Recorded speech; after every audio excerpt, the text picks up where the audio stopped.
We're happy to welcome Louise Hauck back to the show this evening. Known as a time-traveling intuitive counselor, she helps people to access their multidimensional connections. She's a global teacher, showing people the way into their own intuitive abilities and personal powers. For nearly 3 decades, she has presented her information internationally and has been a spiritual consultant. She's written several books, including Beyond Boundaries, HeartLink, Fearless Future, and Streaming Consciousness. Her website is louisehauck.com, and Louise is spelled Louise, and Hauck is HAUCK.com.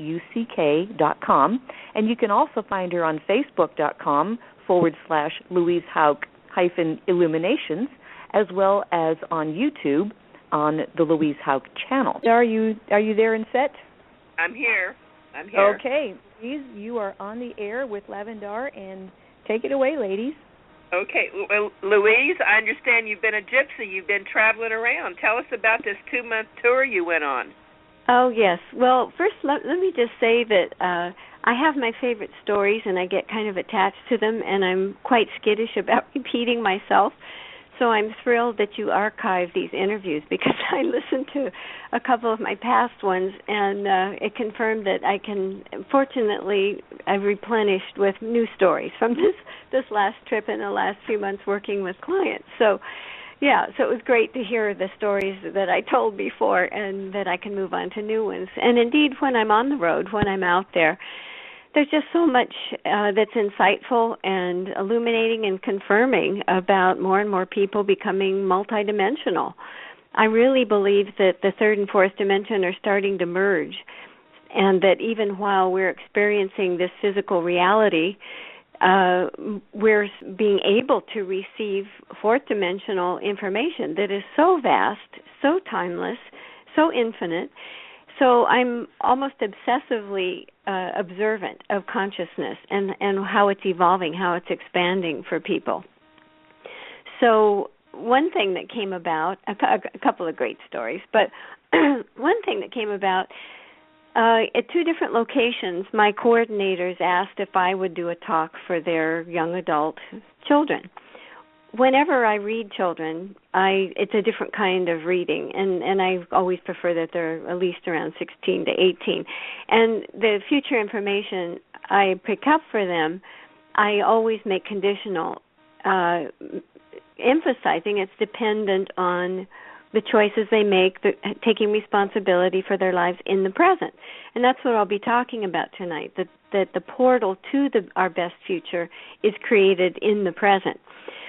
So, of course, they said, tell me my future. Whenever I hear someone say, tell me my future, to me it implies a sort of perceived disconnect between their life in the present and a desired future they feel and hope is floating around out there. But there is such a direct link to our best, more positive future, and again, how we're operating in the present. So I thought maybe the analogy of if we see ourselves as a space station floating around out there in infinity beyond the third dimensional time-space continuum, that there are these satellites of potential positive future moments floating around. Well, my niece, who's a naturopath and very bright and very intuitive, she said, I don't think satellites would be locking into your space station. And so now my best analogy is space shuttles of potential future possibilities. So depending on how you're operating in the present, your space station that connects to possibilities outside of this third dimensional reality, that's going to influence the potential futures that can lock into your space station. Now, when I go to certain future moments, granted, there's probably a propensity, or I'm feeling a pull towards the likelihood or a certain inevitability of a certain space shuttle of possibilities. And when I touch down in those future moments, it's really fun, because it's fun to watch, first of all, how the client's left brain logical mind is going to embrace the future information. And, of course, the ego self hates the unexpected, so it's going to try to nail it, and then the logical mind is going to say, well, that must be my father's house, or that must be da-da-da-da that will have happened. And I'm continually saying, it's future. And the future moments always unfold much more creatively and synchronistically than we could ever imagine. So I always remind, you can't even imagine what this means.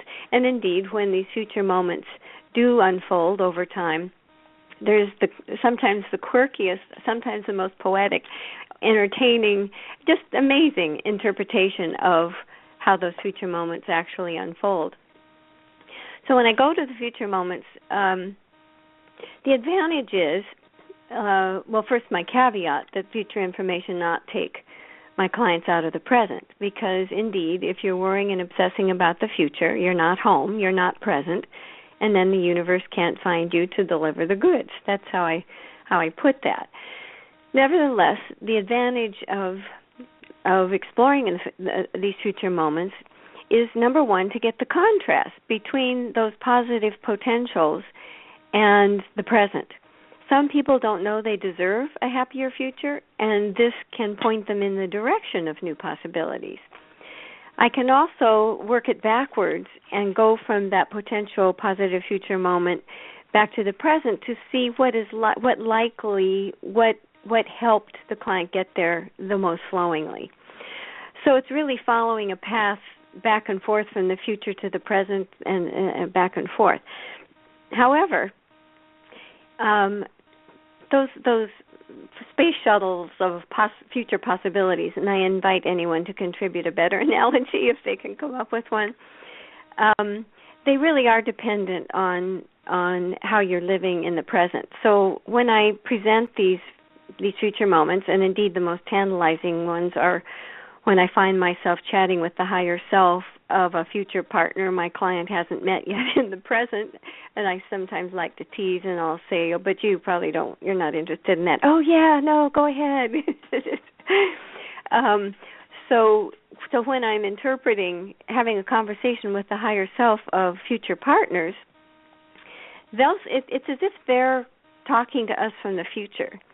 And I think in previous interviews I've given some examples about how future partners are saying, I know she wants me there right now. We've done it that way before. She never knew what made her so unhappy in other life spaces. I say other life spaces rather than past lives because all of time is occurring simultaneously out there. But we've done it that way before. She never knew what made her so unhappy. Our paths are configured this time so that we'll come together when she's figured it out and I've grown some more, and then we can move on to new adventures. So it can be very insightful what I get from a client's own future self, talking from the future to us back in the present, as well as potential future partners, employers, and so on. So I think that can be instructive. But my caveat is that the path to those future moments is in the present, creating a portal in the present, and integrating and starting to use the tools that we come up with, the things I suggest that they look at, take responsibility for, observe in the present. So that's what really creates the portal to those best futures. Let me ask you, Louise, yeah. Do you think the future is set in stone? Do you think it's predetermined? Well, that's a really interesting question. And years ago, I got into a discussion with a physicist about the often asked question, how far can free will take us off our paths?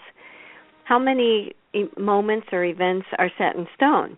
So he'd come up with this ingenious concept that we have our paths configured in a certain way to pull us through certain challenges in our lifetime as we tool around in these golf carts we call our bodies, to encounter challenges, to grow from how we encounter and handle and embrace the challenge. And free will, however, can really take us off the path, but he perceives that there are these nodes that will come to, like switching yards in a train yard, that will come to a certain node if we get too far off our path, that through synchronicities will escort us or nudge us back onto our path. So we started calling it SFE, Strong Future Events. And these strong future events they're not the kinds of events that you would think of like graduations, funerals, marriages, promotions, whatever. They're seemingly fickle, fleeting moments where you could have gone to the left, but you went to the right. You think you could have gone to the left, but there's no way you wouldn't have gone to the right. My favorite example, years ago, two clients who live up on Big Bear Mountain in California, they had come down the mountain to go shopping in San Bernardino. So at the end of the evening, they were trying to decide whether to go on to Palm Springs to have dinner or go on back up the mountain and have dinner with their daughter. So they decided to go back up the mountain, where they found themselves standing in the doorway hugging their daughter at the moment of the last really big earthquake. So that was a strong future event. It seemed like a fickle, fleeting moment, almost arbitrary if they would go to Palm Springs or go up, back up the mountain. But I would look at that as a strong future event. There's no way they wouldn't have gone that direction. But as far as our free will, if we're awakened, and what Deepak Chopra calls, if we become the non-evaluative observer, observing our thoughts and emotions and repeating patterns, and jumping off what on my intro recording that's on the consultation page of my website. It used to be the funky cassette tape I would send out to people. I call it the karmic conveyor belt. If we're sleepwalking, we will move through our lifetime. We will evolve in a sort of tit-for-tat way, cause and effect. You killed him, he'll kill you. You cheated the peasants and taxed them, and now they'll be back as the landlord. So there's that sort of tit-for-tat, back and forth, slow way of evolving. But when we awaken spiritually, it's as if we've jumped off that karmic conveyor belt, and from the observations we start to make, we gain insights. And those insights that sustain us, that work for us over time, become wisdom that our soul integrates and carries with us into eternity. So yes, I think there are certain markers or pivotal junctures that may be planted on our paths, but we can certainly deviate. We can make dumb choices. We can choose to not learn from our mistakes, or not learn to expand, or learn ways to go from fear into heart, or from head into heart. And that's what I'm finding is evolving people into this expanded consciousness, fourth dimensional information the fastest, where they start to differentiate what causes them to contract, as if you're huddled in a dark corner, and that's fear and the ego self grabbing the wheel. And then how different you can feel instantly when you go from that feeling of contraction or from your head into your heart, and there's sudden expansion. You think about how much you love your kids, your pet, your parents, and suddenly your heart opens, and it's as if you filled the room. So practicing that what takes you to a contracted frequency to one that expands you, it's phenomenal. I recently had a great example of that. A new apprentice, we were trying to find where she already opens her heart and gets those intuitive impulses. Anything we perceive as separate from ourselves is separating. Your desired future, if you see it floating, perceive it as floating around out there, having nothing to do with your present, then there's that separation. A lot of people, or those who come on as apprentices, they perceive that everyone else is more psychic, or there's something out there they need to embrace that will make them more psychic. I try to zoom in on where they're already psychic, or what their own very unique way of sensing is that's highly intuitive. So I was working with her to see what takes her from her head into her heart, and it was thoughts about her dad in the non-physical, and also a friend, an ex-priest, who was one of the most soulful, loving people that she knew. So as I got her talking about that, I was piggybacking on her frequency. I had merged with her consciousness, as I do in consultations, and just feeling the difference when she went to the feeling of love for those two souls. I expanded.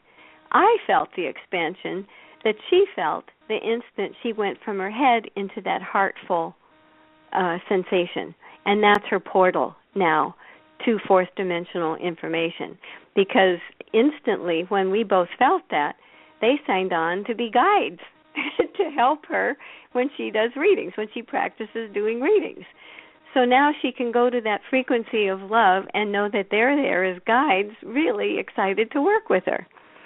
So it's all that interconnectivity and how to create the portal and go through that portal to the best future and to access this highly intuitive, multidimensional information. Well, Louise, what you're saying is triggering something that I'd like to share with you. Back when Raiders of the Lost Ark first came out, years ago, and I was in the theater, and I was very aware that whoever wrote this movie had coded it on 5 different channels of consciousness. And so when the movie was over, I was still sitting in the theater. The lights came on, and I'm still sitting there because I was so amazed at what I'd been shown at the multidimensionality of the writers of this movie. Wow. So then, when they started coming out with the next movies, then they upped it to 7. There was 7 levels of consciousness. So the very last one they did was 9 levels of consciousness. My goodness, how stunning that you can sit there and actually differentiate how many levels of consciousness it's speaking to. Yeah. Wow. Yeah, well, that's when I was really wired up and doing some very far out things. That but and I always say you need to ground the wire. Right. But that's what reminded me when you were talking about it. I said, oh, that's kind of what happened with the coding of those movies. Wow, that's fascinating. And I think it's a big leap. My current focus is helping people just open up to the concept of third and fourth dimensions starting to blend. And I'm convinced that our experience in this 3D physical reality is going to start to parallel fourth dimensional non-physical reality, faster manifestation. Our thoughts, when we're non-physical, when we're in the non-physical fourth dimensional reality, our thoughts manifest instantly. I'm constantly visiting loved ones' heavens, golf heaven, bridge club heaven, fishing heaven, garden heaven, because of course our consciousness creates our heaven, or our reality instantaneously.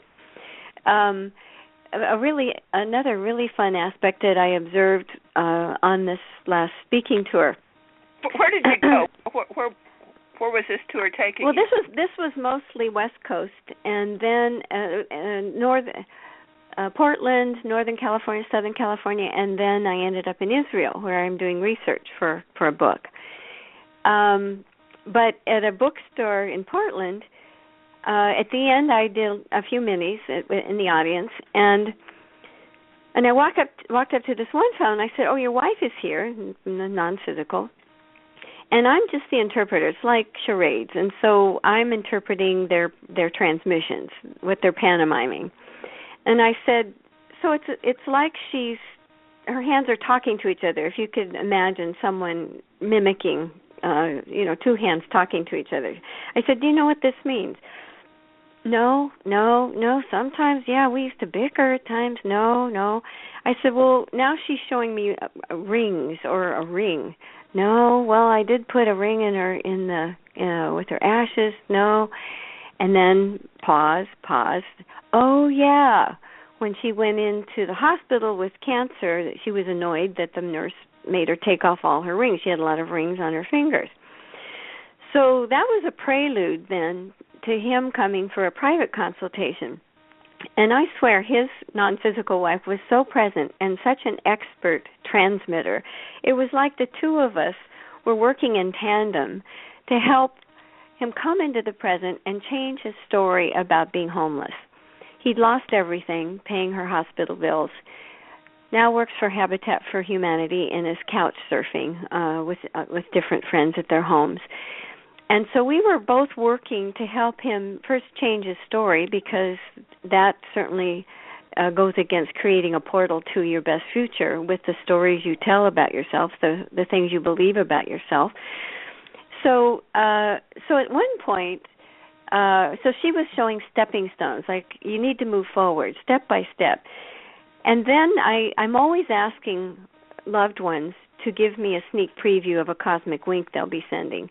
I do the same thing with the higher self of clients' partner or antagonistic or troublesome employers. We have a chat with their higher self, not imposing our will, but on this higher level of resolution and insight, the higher road, and so on.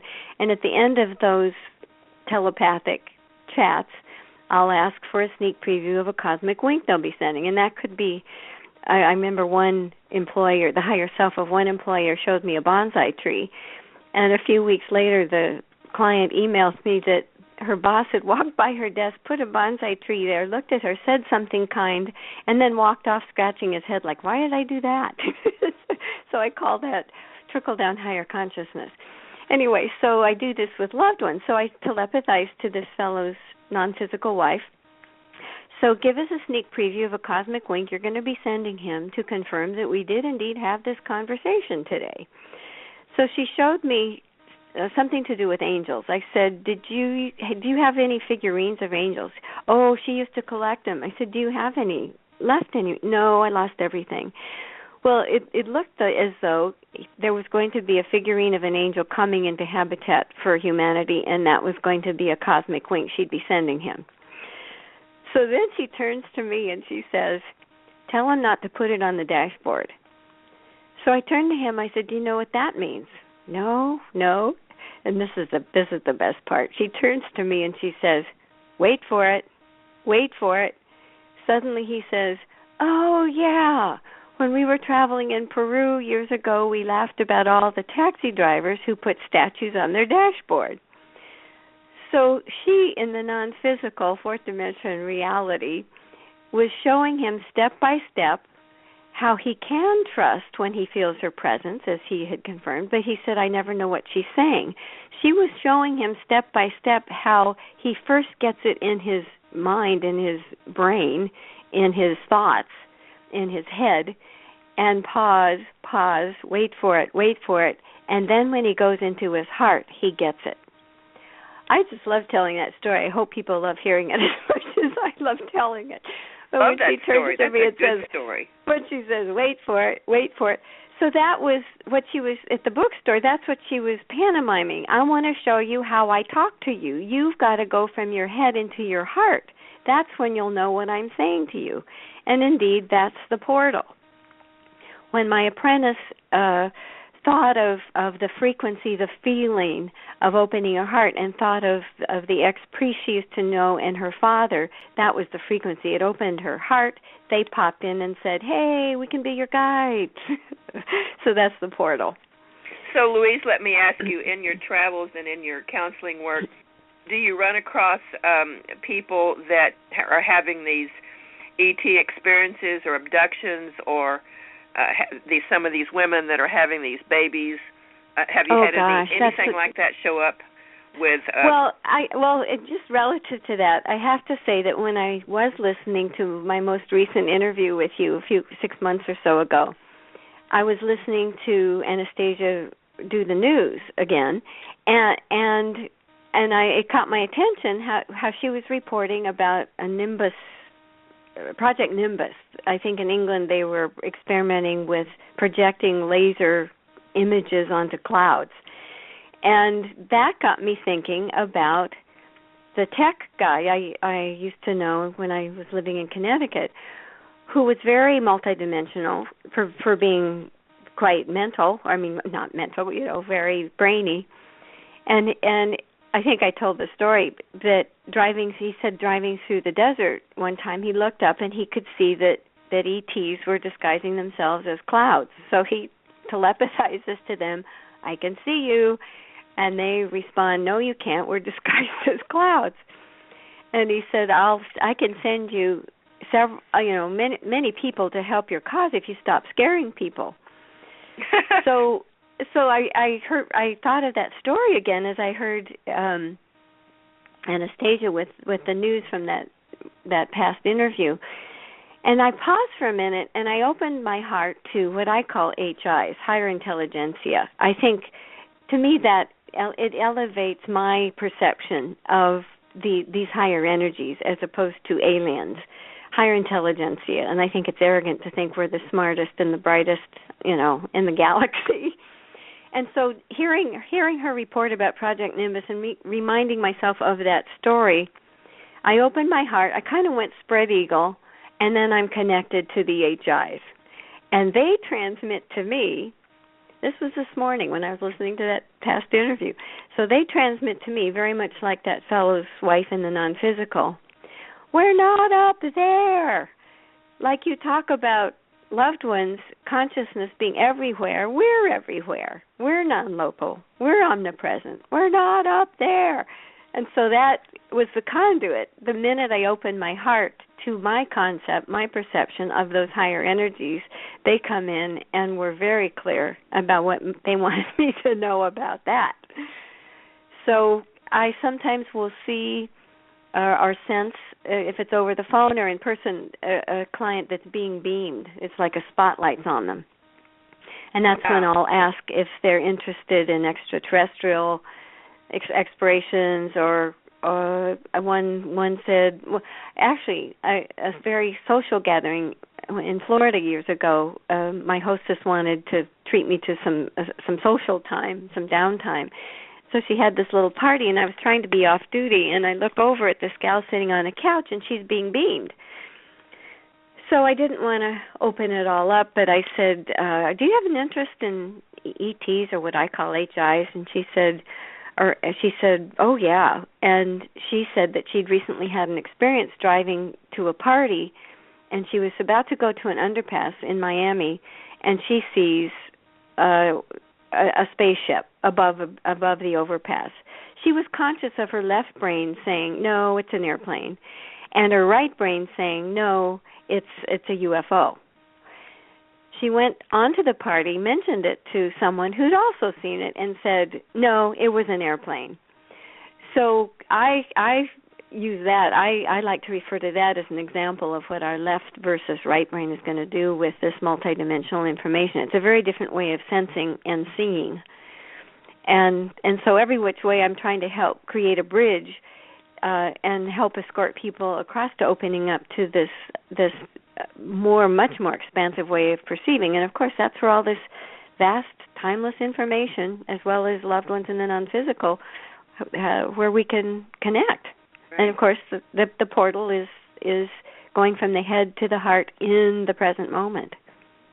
Do you think a lot of starseeds or walk-ins and light workers are homeless today out there wandering around because they just can't fit into society the way that society has been driven?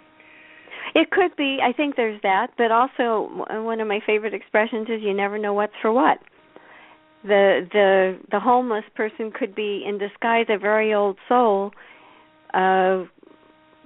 bringing love to the planet, helping people expand by prompting them to open their hearts and donate or buy them a dinner.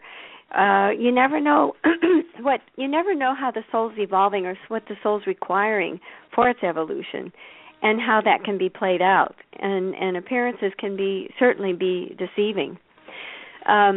One other example about how being in the present is the portal to this multidimensional sensing. So while I was in Israel, I was invited to observe Shabbos with a very, very strict, ultra-conservative family. At the end of their Shabbos dinner, I'm sitting at their Shabbos table with them, and the husband and wife and the oldest son are saying these prayers, and I had no idea what they were saying. But instead of being in my head thinking, I have no idea what these people are doing, or I don't understand this ritual, whatever, I actually was piggybacking on their frequency. I started swaying with them as they were saying their prayers, and I didn't realize I was getting into their rhythm. And suddenly I see 3 angels across the room. So I waited till their prayers were done, and then I asked the wife, I said, did your husband in the prayer he just recited, did he happen to say the word angel at all? She said, well, yes, why? And I said, well, with one particular word he said, suddenly 3 angels appeared across the room. And she said the prayer is reaffirming that when he comes home from Shoal, from the temple, for Shabbos, to start the Shabbos evening, he reaffirms as he comes through the door that Hashem, God, has sent 3 angels to prepare the home for Shabbos. And that's what I saw when I got onto their frequency in the present moment. I had no idea why why they just appeared. And then, in the way that all dots connect beyond time, out of this dimension, I'd forgotten that morning I'd called out to the angelic realm, hey, I relay a lot of confirmation for clients from you. Usually it's showing, hey, we know you've got this angel statue, that's so cool. But more recently, they show me specific moments of intervention to confirm, yeah, you were right, there was an intervention in that moment. You were spinning around in the intersection or whatever. So I had called out that morning, so how about a little cosmic wink, just to confirm you're in my realm as well. I'd forgotten I had called that out that morning when the 3 angels appear across the room relative to the prayer that the Orthodox Jewish father was reciting in that moment. Don't you just love it? I love it. I love it when things like that happen. How it all But connects. let me ask you, where do you think we're headed in this lifetime? And have you seen that far into the future? Well, years ago, I inadvertently went to a future moment, and I was actually driving over the grapevine from northern to southern California, and I was actually listening to Deepak Chopra on my cassette player in my car. And I went to expanded consciousness. I was able to drive safely, but I went to expanded consciousness, and I was hanging out in a future moment. I was so moved by it that I even stopped, and that's when there were roadside phone booths, and called my niece, and I said, everything we've ever dreamt this reality is going to become, I went there, and it's true. So for a while I was calling it Through the Hedge, and I had found myself in a future moment standing in a circle with others, and we were on top of a hill, and it was quite verdant, very, very green, and I think we could look down into a bay. We were near water, and the feeling was one of cooperation, unity, definitely being on each other's frequency, no competition, just cooperation, a real intuitive sensing of each other's gifts, and an appreciation of how each one contributed intuitively and uniquely in their own way. And there was just this wonderful sense of oneness. And so I've often tried to trace back from there to the present to see, well, how in the world do we get from here to there? Well, first of all, I think in this dimension of duality, we are learning by the contrast. That's the nature of it. And we wouldn't know the light without the dark, and most certainly the dark's getting darker, which is illuminating the light all the brighter. So it all has to come to the surface, and it's getting pretty yucky. Just listening to the news with that virus. Whew. I have yet to pull the camera back to zoom out of that and get a bigger intuitive sense of what that's about. I have a hunch, but that would get a little political, and I would prefer not to go that direction with it. But I think it's going to become clearer what's being sloughed off, what's going to fall away, towards a more cooperative. I mean, the world's getting so small, we're going to have to learn to work together. There are attempts to try to work together. So I think we can see visions of the world becoming. And I think as consciousness is expanding, we could even split off into 2 separate realities, which is really quite simply 2 different frequencies. One where we've become more multidimensional, and another where there's only the belief in what you can see, touch, feel, in third-dimensional perception. And we might be coexisting in 2 very different realities, just as we exist in this third-dimensional reality that's very different but getting more similar to loved ones who simply dropped the body and are experiencing fourth-dimensional reality. So I think we're going to see more and more of that kind of phenomena becoming less phenomenal. For years people would say, you're going to think this is so weird, and then I'd say, well, probably not. But I don't hear that so much anymore. people are trusting, that their mother about to make their transition saw the deceased husband waiting for him at the foot of the bed. These stories, near-death experiences, they're becoming less woo-woo, and so I think people are allowing that into their consciousness, and it's creating that space for more of the unseen. That's going to make more and more sense. Well, don't you think that the energies kind of switched? That December 20th of 2012, when the sun was 26 Sag and opened that galactic center, I started tracking that the brain was able to be boosted into more power. We were able to have more percentage of brain power. I mean, they say we have 10%. Well, I think it went to 15 or 20. It's like something happened to where our DNA just snapped, crackled, and popped, Yes. I think you're right. And I'm fascinated with your spin on things, the way you can perceive so multidimensionally. And I'm fascinated in the same way that years ago I attract different pockets of people. And this was this whole slew of transcendental meditation teachers, advanced Siddhi teachers who were coming for consultations. And I guess Maharishi must have said, go forth and multiply in the stock market. And they happened to all be stockbrokers.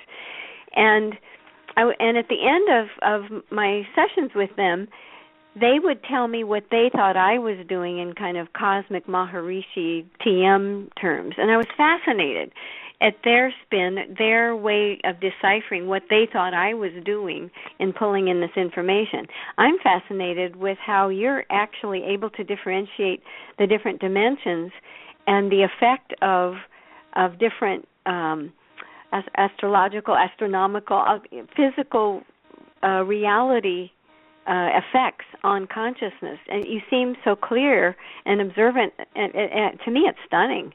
Well, I call it galactic tracking. Yeah, it is. It definitely. I think that's right on.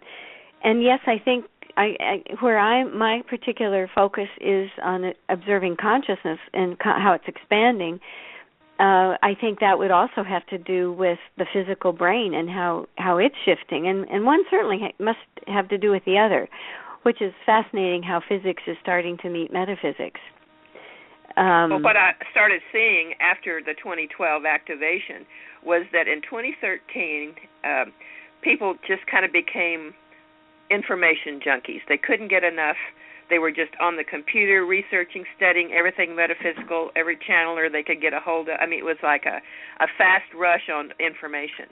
Then in 2014, I saw some of them kind of step back and go, okay, I did too much reading. I did too much. Then they selectively pick the area of where they want to study and where they want to go. It's like it was a time of it was like we were cramming for exams, and then all of a sudden after the exams they go, okay, this is what we want to do now. Yeah. Like it opened up the funnel, and it all gushed in, and then we had to kind of get selective. And sort of dovetailing with that idea, in that particular archived interview we did, Anastasia also reported about evidence, research indicating that information overload can become carcinogenic for us. Because, of course, some people who watch the news cycle all day long and they're being bombarded with negativity, that's going to have a stressful effect that's going to affect the immune system. And just also this information overload, I hope that we innately, organically find a balance between taking in all this amazing information and not having it jeopardize our spirit, which I think a lot of stress comes from the fact that our spirit doesn't relate to time. I can often see the effect when someone is unhappy with their job or they're thinking about moving. I can see when their spirit's already left the building. And they feel almost robotic, that their mouth's moving and they're saying certain words, but they're not at home. They're not present. Their spirit's left the building. I hope it is part of our evolution while on the planet that we reach organically a new balance between taking in all this information and what's more in sync with our spirit. But I know my attention span and many others as well it's really gotten shortened, and I have to really consciously make the effort to sit down and read a whole chapter, at least even a whole page in a book, before flitting to the next thing. So our brains are starting to work that way, aren't they? To go from one thing to the other, and I'll, at the end of the day on my computer, I'll have 10 tabs open. Well, I'll get back to this article. I'll finish reading that one later, and I just flit. And so I think we have to be conscious of being present and taking the time. But at the same time, as you're saying, wow, all that's going in, huh? Yeah. Yeah. Have you seen something like that that will reach a balance that is more in sync with our spirit, with our timeless consciousness, as opposed to imploding it or saturating it, overloading it with so much stimuli? I think the word here that I would use is discernment. When you have the discernment to know what material that you're going to follow up with, or it's like, what is the alignment to your mission on the planet for you to have this information so that you can go forward and be who you need to be? How does this empower you? See, a lot of people will go off on a tangent and they'll just want to do past life regressions or things that really don't have anything to do with their everyday life. It has to do with their curiosity. So many people are curious about so many things, but it doesn't really have anything to do with who they are now. They're just curious. So it's like, are you finding that too? It's so many people just are on the curiosity bandwagon, and they just want information, but they're never going to do anything about it. They just want it. Exactly. Well, the way I perceive it, I have many clients who are self-proclaimed workshopaholics, and when I suggest or offer some new information, I can tell when they're in their heads and they're making another list of things they ought to learn. And that's when I try to take them to their heart frequency. Think about your dog or whatever, to get them present. And then they'll be able to integrate what I'm suggesting. But sometimes it's just parroting more and more information. And so I stopped doing a lot of, I was never really drawn to do New Age fairs, because I felt there were a lot of people going up and down the aisles looking for magic to change their lives, rather than taking responsibility for their lives and seeing how they could improve their lives. And so when people are parroting this information, sometimes I'll do a Dr. Phil and I'll say, so how's that working for you?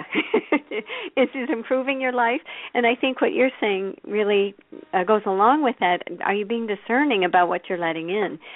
And the other thing, in terms of what you just suggested, that we be discerning and take in what's relevant to improving our life and to our frequency, to why we're here, is to call out, like I did that morning.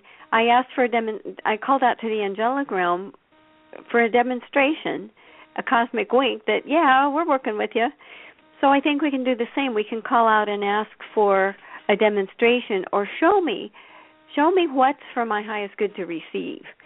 And sometimes I'll get really emphatic, and I'll say, by the end of the day, I will have evidence that will show me what kind of information is for my highest good. But then I have to let go of it. I have to get Edith ego out of the way. I have to shift my thoughts to something else. And sure enough, I'll get some cosmic wink or road sign by the end of the day. So, I think that's working with the universe, to have it do that dance with us. It's in a sense, it's calling the universe to help filter for us, isn't it? Yes. Well, I love the way you live your life, by the way. I love it. Yeah. I think that you're one of the light workers or starseed or beings on the planet that has been placed here to not only elevate the people, but I think you're here to elevate the whole planet. I think you're global. I think that you're tied into the crystal grid, and you're tied into things that probably you don't even know you're tied into. Well, I guess just showing up, with higher intentions, and then isn't it wonderful to know there are so many unseen forces working with us and appreciating, and I mean, just even that fellow's non-physical wife, what a great transmitter, wait for it, and how she was serving as a guide, or my apprentice's father and ex-priest friend are now available to them as guides. We certainly are all in this together, and what I in streaming consciousness call it the current of unity. That very wonderful, miraculous feeling that you can get, like when you watch a flash mob video on YouTube. Oh my gosh, we really are all in this together. We're part of each other. It's such a wonderful feeling, isn't it? As at the Dallas airport when they had a flash mob sing along for all the servicemen that were coming back from Afghanistan. Oh, that was really a moment that I'll never forget. Yeah. Now, relative to that connectivity, I just felt you recalled a feeling that you had when you saw that in the airport that just gave me goosebumps. So I just piggybacked on your frequency, recollecting the feeling you had in the airport, and it just went whoop, and I just became one big goosebump, as if I had been there experiencing it through your eyes as well. Oh, well, that's good. Well, it's very important to be able to look through another person's eyes. That's one of the things that if you're able to release your judgment and look through another person's eyes, there's so much that you can relish in life by doing that. Absolutely. But that happens as well when we get present and are piggybacking on another's frequency. When I merge with a client, this frequency of connectivity, it connects to trees and clients' pets. For so long, if you do a search on the website for Tina the Tree Lady, the great story about the tree that made an appearance in her reading and had a gift for her. So I have a lot of stories about trees jumping in first thing when I first merged with my client's consciousness, and the trees wanting to thank my client for the hugs. One, I think last year sometime on my Facebook page, I posted a picture of my client's cycling team surrounding the 900-year-old tree that had come in to thank him for the hugs at the beginning of his reading. And then there's a picture of his wife hugging the tree. But now I'm getting trees offering to be there to hug my clients. Some people are getting a rough start into the new year, and I think it was just a few days ago, a palm tree in Florida out in front of my client's house is waiting to give her a hug every time she walks by. And so that connectivity, but what reminded me was when you said seeing through others' eyes, the same thing happens with pets, and I'm seeing through their eyes. And I recently posted a summary of a client who had just adopted a rescue dog, and I was seeing through the dog's eyes what it likes, what makes it feel skittish, the sound of doors slamming, and then I'd go deeper. I zoomed in, and I could see it was probably alcoholic owners that had caused so much trauma. And then at some point the dog says, so as I was relaying these things, interpreting for the dog, my client kept saying, yeah, poor thing. So the dog turns to me and says, would you tell her to stop doing this poor thing deal? And apparently their paths paralleled. My client herself had grown up in an abusive alcoholic environment like the dog. And I said, so think of what it would do for you if you met someone from your past who knew you in your turbulent childhood and said, how are you doing, poor thing? She said, it would take me right back to my abusive childhood. I said, that's what the dog's trying to say. She said, oh, I get it. And so now she's going to refer to the dog as you loved one. You are so loved. You lovable thing, as opposed to you poor thing. So and you were mentioning something about a lady and a tree and a website. What was that story? What is that website? Oh, if you do, it's Tina the Tree Lady. If you do a search, do a search on the website. Tina the Tree Lady. Wait a minute. Tina the Tree Lady, and there's also the Flower Lady, and this is for flowers. And in Tina's case, the tree popped in. I had gravitated to her at the end of a talk in Seattle, and I felt pulled to do a mini for her. As I went over to her, I said, there's something about you and trees. And she started to weep. She said, yeah, nobody knows. I don't know. There's just something about me and trees. Well, later she came for a consultation, and we were down below in a unit where I was staying with my hostess. And in the middle of her consultation, I said it's like this tree person is coming towards us, and this was, I think, Lord of the Rings had come out that year, and it was like one of those tree people was coming towards us. I said, and this tree person, it's like it has a gift for you. I don't know. So I went back to what I was saying, and later we went upstairs, and my hostess hands Tina this watercoloring, this framed picture of a tree that she'd gotten at a swap meet or whatever, and it had fallen off the wall in her hallway the moment the tree person had showed up in Tina's reading downstairs. And Sue thinks, I think this must be for Tina. So as we walk up, Sue hands her the picture and says, I think this is for you. And that was the gift from the tree person. Wow. It's so interesting that you're talking about this, because I opened my package a couple of hours ago that just came, and it was a belated birthday present, and it's a book on tree houses. Oh gosh, how all the dots connect, and it's not linear. I mean, that's a multidimensional sensing, isn't it? Yeah, so my friend Denise and Riley that are questers with us that come and see us often in Arkansas, I had said something about how I wanted to build a tree house and that I wanted to go back to Arkansas and maybe build 10 of them and make it a Starseed retreat. And so I opened the package today, and there was the book. Well, you know what? When I was relating to you about the Tina the Tree Lady story, I was there seeing the tree person come towards us again, as if I thought I was recounting it or recollecting it from that moment in the past, but I was seeing the tree person come towards us again, and then you open up the gift from the tree person. Isn't that amazing? So, Louise, let's see what time it is. I need to pass you over to Arielle, who's my co-host, and see if any people on the switchboard that have any questions for you. Super. It's always a pleasure. Thanks, Lavandar. Okay, thank you so much, honey. I'm going to have to leave right now, and I won't be back. I've got a little emergency I have to take care of, but I sure have enjoyed talking with you.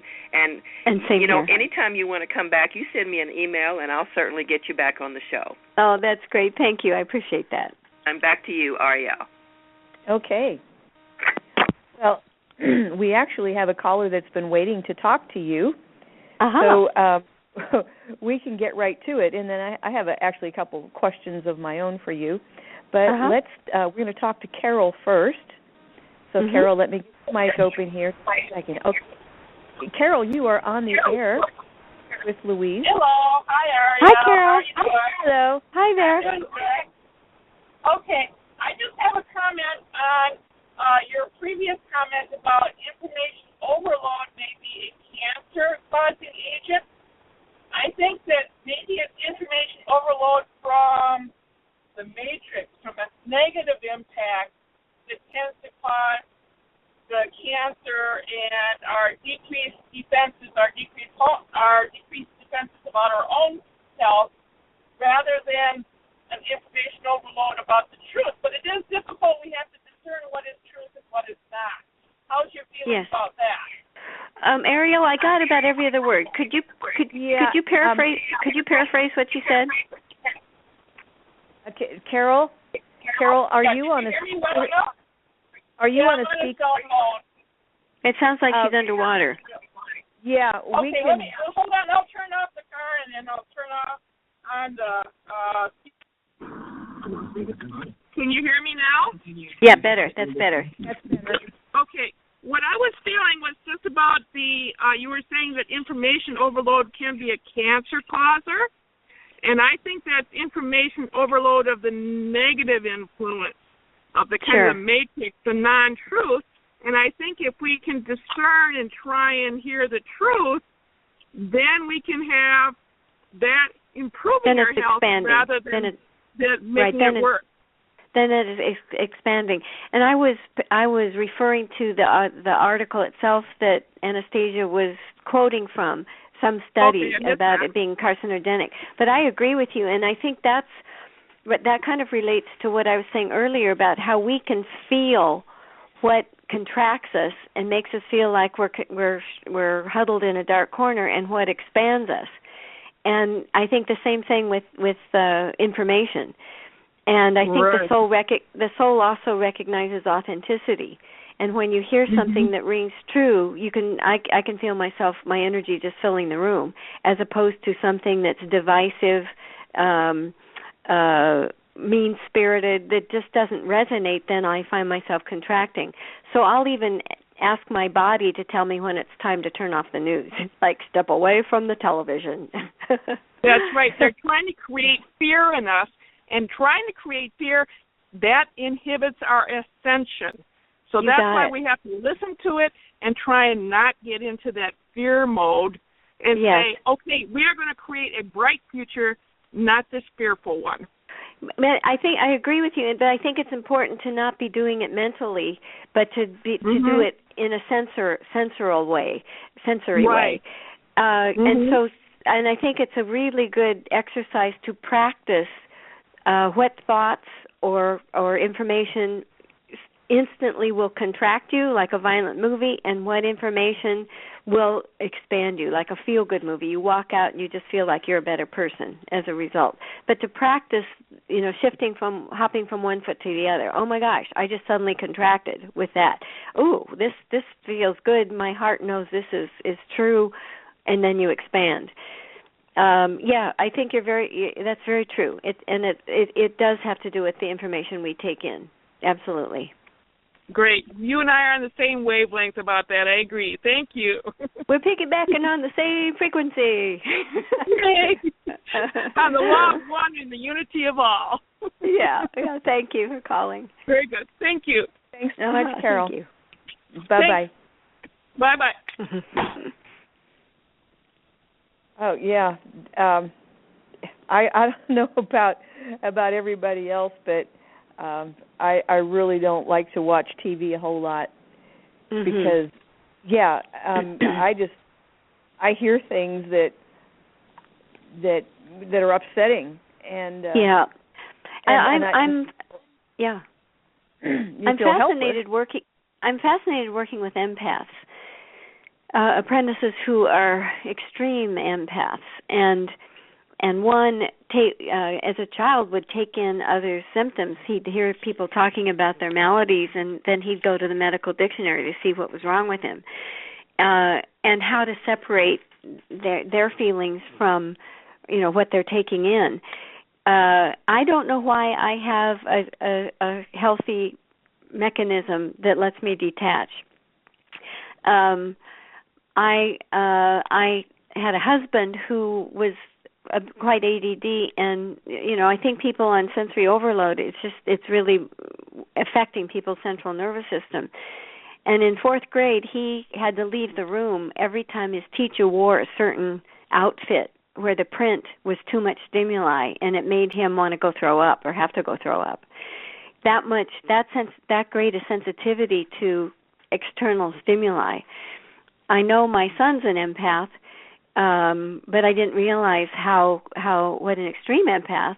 When we went to see, we saw I forget what it's called, with Leo DiCaprio, and it's pretty grisly, and he almost passed out from one of the scenes. I'm able to watch it. I don't know how I happen to have that detachment, because I know I used to work with developmentally disabled children, and maybe I created a mechanism that lets me detach. But I'm very sympathetic. It's not healthy for any of us to take in that kind of violence. And I'm very sympathetic to empaths. They really inhale it. One apprentice, it took her, several days to get out of the stimuli she got from her teenage daughter's friend who was over downloading all her negativity, and Karen just took it in, and it was quite a feat for her to let go of it, for her to get it out of her energy field. So we do have to be attentive to what we take in. But I'm very sympathetic to empaths. I'm empathic in some ways, but not extreme, like some I'm observing and trying to help. Yeah. Well, would you have a suggestion? There's a website I refer apprentices to for empaths, and I think if you Google it, there's a lot of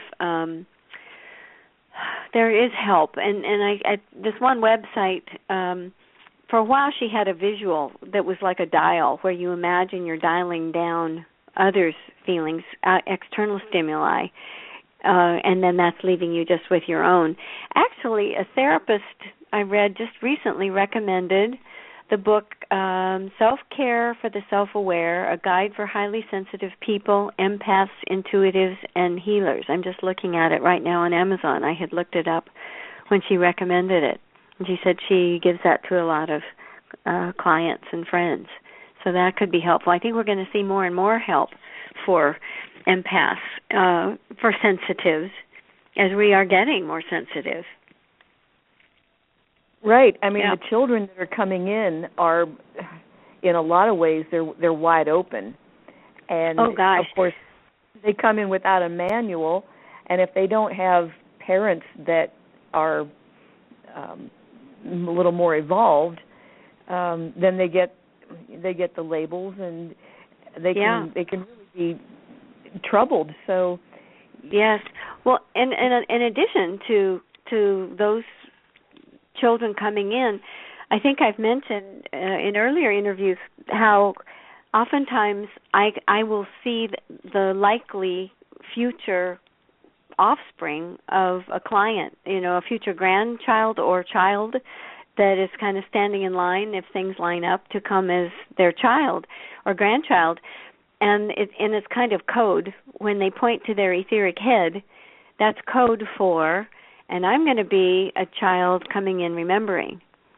And that's this wave of amazing children at 3-4 years old who might say to the mother driving down the street, when I was your mommy, I used to drive you down the street. So that soul's coming in remembering. Or they might point to a picture of their grandmother and say, oh, that was me. Or they might have an extreme curiosity about, now, who is that? I carry an aspect of my own grandmother, my father's mother, who passed over 4 years before I was born. I emphasize carrying an aspect of, as opposed to I was that grandmother. And that gets into kind of advanced metaphysics, that we are soul particles, and a greater or lesser density of a particular soul particles, and that's how 300 people can be convinced they were Cleopatra.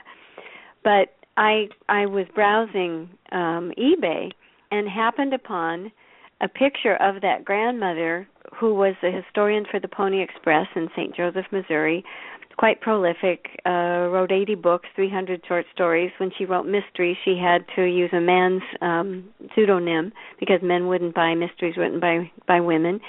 And I was just captivated by this picture of her in I think 1930, around there, and she's standing between two oxen, and it was a parade celebrating the Pony Express, and she'd been the historian for it. And I was captivated, and suddenly I thought, I was so proud of that day. And I thought, whoa, where did that come from? And that's symptomatic of becoming an integrated soul, remembering more aspects of our timeless energy. And so more and more children are coming in remembering. And you can go to YouTube, and I think one of the most remarkable is that the little boy who came in, I think he was on Dateline, he was on Oprah, and he knew the name of the Japanese island where his plane went down. And used to, as soon as he could draw, he was drawing pictures of planes colliding in midair. And he actually they located the pilot who was flying beside him and saw him go down, and he was still alive, and so was the boy's mother from that lifetime. And he always said, I'm James 3. And sure enough, in that lifetime, he was James, his father's James, and now he's James. And he just always said, matter-of-factly, I'm James 3. But then it kind of sloughs off. Then we are here to be more this combination of self. But yeah, this new wave of children coming in remembering, being highly sensitive and very multidimensional. So I think it sort of alerts and helps prepare clients when those likely future progeny show up and sort of telegraph this notice, like, okay, so when I do this, I also ask for sneak previews from them. So give me a sneak preview of a cosmic wink you're going to be giving your parents after you're born. On my website, I think it's on the media page, and then the photos. In the first row of photos, there's a picture of Tinkerbell, and that's a great story. It's a fairy that came out on film. Excuse me. Then there's 3 pictures of me holding up children, and their children I interpreted to their parents before they were born. And so Connor is the most remarkable story. Just a sec. Sometimes I forget I'm in a body and need to swallow. And he showed us a sneak preview. He transmitted a sneak preview before he was born. Something about the sound of an ice cream truck going by, a dog hitting his head, and a crib mobile being off balance. After he was born, and I think maybe three months old, his mother emailed me that morning all 3 things had occurred. The dog had hit his head, or sneezed so hard he hit his head on the floor. And Connor's in his crib laughing hysterically. So before they're born, they often say, and after I'm born, when you see me smile, know that it's not gas. So it all lends to this perception that it is a continuum of consciousness in or out of the body, which I think is pretty cool. And I'm sure that you believe, as we do, that everybody has that multidimensional capacity and ability, and it's just been untapped for a lot of people because they've been told that it's not true. Well, they have to practice getting out of their heads and into their hearts, and some people really reside full-time in their heads. Growing up, we were taught that we needed to be intelligent, intellectual, get good grades, and everything that pulled us into our head, be logical, get real, get practical. And so whatever can help people practice getting, first of all, noticing that they're in their heads. I can tell when I'm reading a client that they're not present and that they're in their heads because they'll be repeating things, parroting things they'll put on a list, or they'll keep going on with their story. I think I've used the example before of the client who kept going on about being left out of the will, her mother's will, and she was obsessed about this story. So we're on the phone and I'm thinking, gosh, it's her dime, but I want her to get her money's worth. How can I bring her into the present moment? So I interrupted her and I said, I see that you have a dog. How did you know? I said, I'm psychic. and then I said, can you go to the feeling of hugging your dog? Sometimes people will think a feeling rather than feel a feeling. So then I hear, Rex. I said, no, don't go to your dog. Go to the feeling of hugging your dog. Pause. And then suddenly I hear, oh. And then I knew she was in the present. But that's what it took to get her from her head into her heart. And that's like the fellow's non-physical wife saying, wait for it. And that's how long it took him to go from his head into his heart to know what she meant about the statue on the dashboard. Mm-hmm. So we all have access to this multidimensional sensing, but we got to get out of our heads. and practice. It's something to practice. It's like putting the key in the ignition. Exactly. You have, in order to turn it on, you've got to be out of your head and into your heart. So I think it's almost so simple that you can hardly believe it's that simple, but it really is. It is. It's simple, but it's really hard for people to know the difference. Some people to know the difference. They are so in their heads, and again, it takes some kind of exercise. So I'll try to intuit. I'll merge with their timeless consciousness, and I'll try to suss out where they've been in their heart. And sometimes it's a moment when they were 4 years old. I go beyond time and I can see through their eyes and go to that feeling.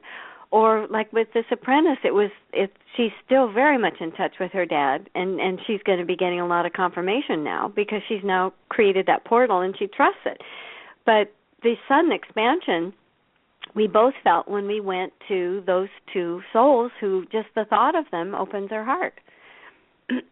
And all she has to do now is go to thoughts about them, and her heart's open, and so is her intuition, and so is her portal to multidimensional information.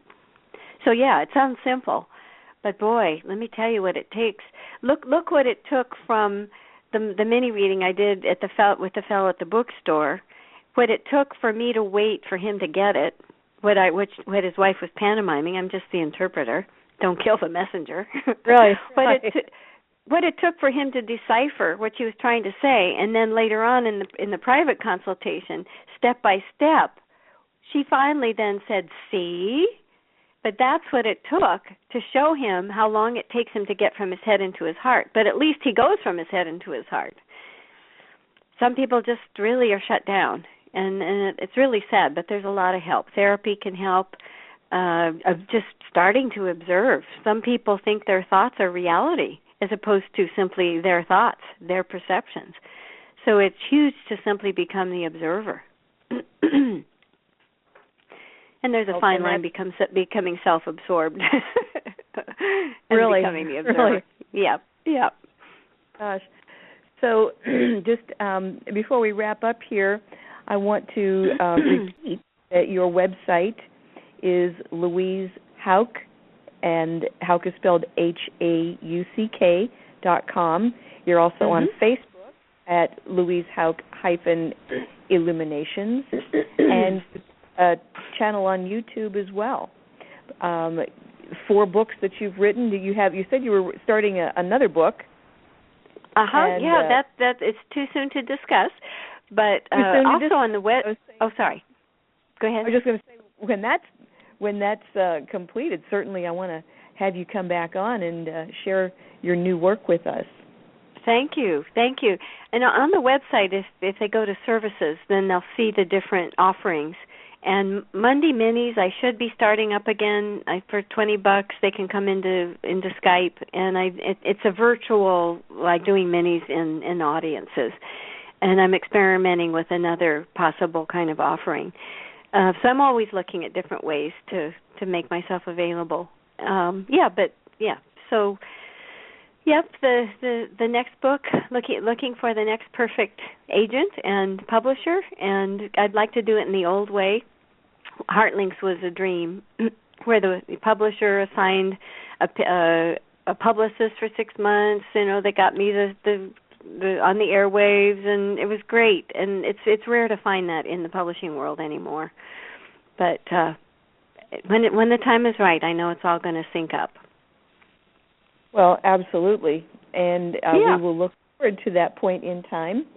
But we want to thank you so much for sharing your wit and wisdom and all the wonderful stories. It really gives us something to think about and something to take to heart. Oh, well, I'm always so honored. You guys are great. I love you guys. Aw. Well, we are part of the big family, and hoping to increase the size of the family with more and more people who are awakened and in the heart and helping to uplift the world. As you were talking over the course of your interview with Lavandar, I was kind of imagining a globe because you were saying pockets of people, and that's what got me going, because there are pockets of starseeds, light workers, awakened people all over the world, and every place there's like a little peak in the topography, and you look across the globe, you would be amazed at how many, let's say, starseed mountain peaks or enlightened people or awakened people. It really is helping with the elevation of the world. Yeah, so, yeah. Thank you. You guys are doing a great job. And thank you for the work that you do in helping to build more of those peaks of light. Well, thanks. I love that part of you that's me, that's you, that's me, that's you. That's right. All right. So, then thank you for having me. I really appreciate it. Well, it is our pleasure. So from all of us here at Starseed Radio Academy, hope you have a great week. Stay warm if you're up north like Vanya. I hope you're doing okay with that ice storm. And until next week, take care of yourself. Take care of others. Bye-bye. Much love. Bye.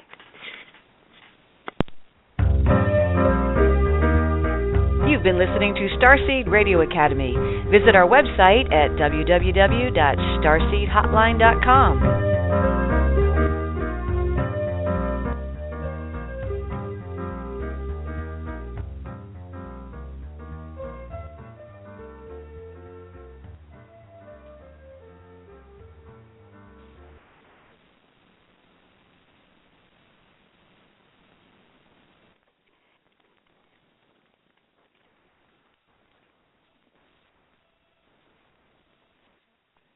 Remember when a small business needed a landline? Today, landlines are a thing of the past with Grasshopper, the entrepreneur's phone system. On the road, at the beach, or at home, Grasshopper helps you grow your business. Get all the features of a business phone system and the freedom of a cell phone with our iPhone and Android apps. Features include multiple extensions for your team, calls forwarded to your mobile phones, voicemails transcribed and emailed, and so much more. See how it works at grasshopper.com, the entrepreneur's phone system.